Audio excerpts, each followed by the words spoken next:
Thank you for investing these few minutes of your time to experience our demo video. We are Sheryl and Don Grimme, professional speakers and trainers. As a husband and wife team, we blend a unique and complementary set of experience and talents in human resources, training, coaching, and counseling to provide innovative and targeted people solutions for the modern workplace. The first several minutes of the video that you're about to see will be a collage of our seminar on workplace violence prevention. Know that all of our presentations and workshops, including those on motivating and retaining employees, harassment prevention, diversity, teamwork, and stress management, evidence the same subject matter expertise, presentational skills, high-impact visuals and handouts, participant interaction, energy level, and fun that you see demonstrated here. This tape will conclude with Don's televised interview by the Sweep Speed News Service on attracting, retaining, and motivating employees, our other core specialty that has been aired on TV news programs across the country. After viewing our demo, we think you indeed will conclude that good things come in pairs. Please contact us at the telephone number or address shown on the cassette casing and box. We look forward to hearing from you. Very, very good. Excellent. And what do we have here? Wacky women. Wacky women. Do you want to comment on that? Or, you folks are what? The Peacekeepers. Okay, indeed. Am I correct at that? Because we have two representatives of law enforcement here. Actually, Three. And last but not least, you are Musketeers. Oh, that's why three. Well, but actually, the Three Musketeers, actually, there were four of them, weren't there? Okay, D'Artagnan was the fourth, so this was very, very appropriate.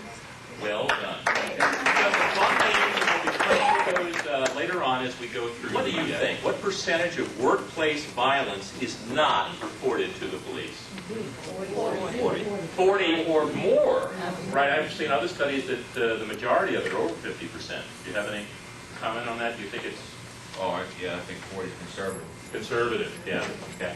I would think most homicides or use of weapons are probably reported, but workplace violence. Incidents of workplace violence are random and senseless. What do you think? True and false, I'm hearing, huh? Okay, so a difference of opinion. Isn't, though, that true answer, isn't that the common perception? Isn't that the typical news report? The correct answer is false. Pretty classic, actually, about what you're talking about Yeah. in terms of the warning signs and the trigger and so forth.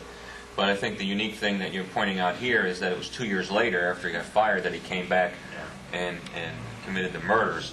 And a series of things had occurred to him during that 2-year period of time, but yet he still held the city of Fort Lauderdale as the cause for it. Let me caveat this also. There are a lot of, I know when I used to work with big companies, there were times when I just wanted to have lunch by myself a lot of times because I needed to group my energies. So any of these taken on their own don't constitute a potentially violent person. But if a lot of these are in groups with observable warning signs and other things, then you have a red flag going up. So the loner is generally somebody who tends not to have lunch with people, doesn't like to work in groups, and has a very low sense of self-esteem. Sees himself as the victim a lot. Everything is done to me. Different jobs. But it tends to be somebody who's worked 15, 20 years at one particular job with absolutely no change at all. It connotes a very rigid personality, somebody who's very frightened of change. Or they can't keep a job. They're always jumping around from one job to the other. Or is harassing somebody or threatening somebody. And they always tend to externalize blame. They never accept their piece. It's always somebody else who has done it, and somebody else who has done it to me. I remember doing a stress management group and having a client say that she doesn't have a rigid personality, and she wasn't an angry person, and she was doing it just like this. And she came to describe her closet, and her closet in the kitchen, all of her cans were in alphabetical order. Mine doesn't. You should see my cans, never mind that. I said, well, what happens when somebody in your family comes along and they pull out a can and they don't replace it? She says, I go ballistic. And I was glad she really had no problems with anger. Very rigid, kind of controlling personality. Look for the sign of the profile so you don't hire the Patrick Sheryls of the world and all the other examples that we were talking about into your company in the first place. Yeah. Maybe it's because I'm a gardener, but I think mowing your lawn at midnight is a little weird. Yes. Oh, yes. Yeah. I have a miner's cap on. Sure. Actually, I think Eve mentioned it as part of the profile. Can Okay. I just interject something No, here? we have no time.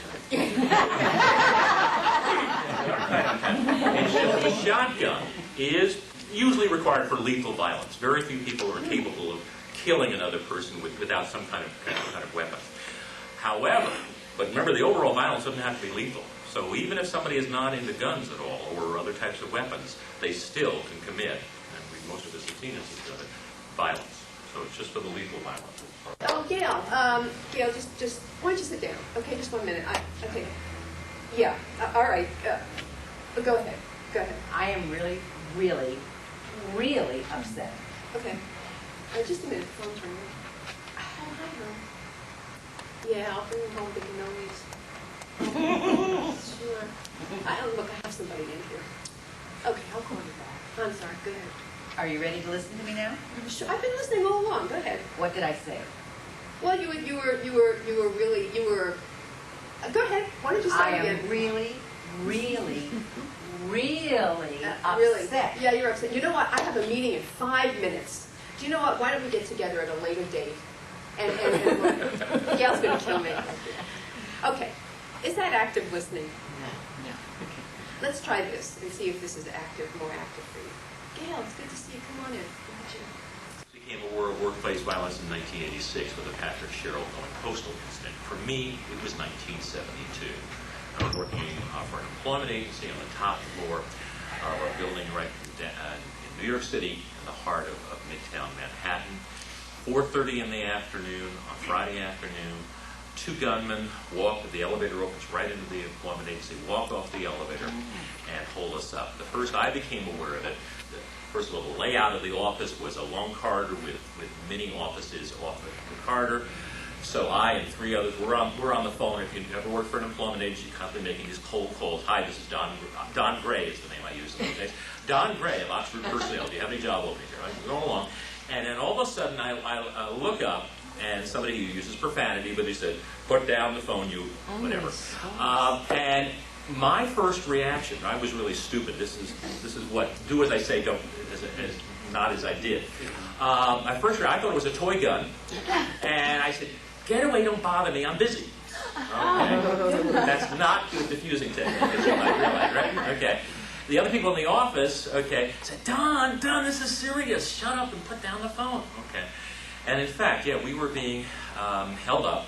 My point here mentioning in this context is down the corridor. I certainly wasn't in a position to pick up the phone again and dial 911. But down the hallway, one of my coworkers was aware of the commotion, something was going on. She was on the phone with one of our clients and said, I told the client, I think we're being held up, call the police.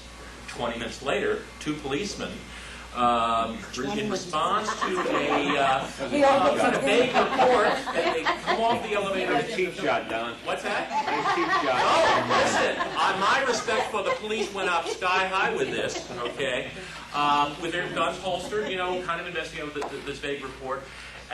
There proceeded to be a gunfight, okay, between the police and the perpetrators. One of the gunmen was killed, the other was arrested.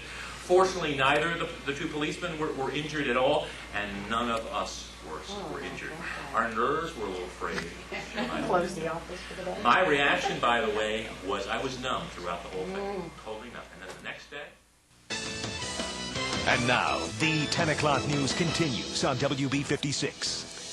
Well, how would you like someone to pick up your dry cleaning, cook your meals, or even clean the house? Just ask your boss. That's right, the boss. Thanks to an extremely tight job market, extravagant extras are popping up in all sorts of industries. Not everyone thinks extravagant extras are the way to go. Don Grimme teaches companies how to hold on to good workers. This consultant says intangibles are most important. Job quality, and in addition to job quality, is workplace support. And by that I mean being treated with respect and being appreciated for the work that you do. According to the Families and Work Institute, money and perks, while growing in popularity, still only have a 2% impact on job satisfaction. Support and job quality have combined 70% impact on whether workers are fulfilled.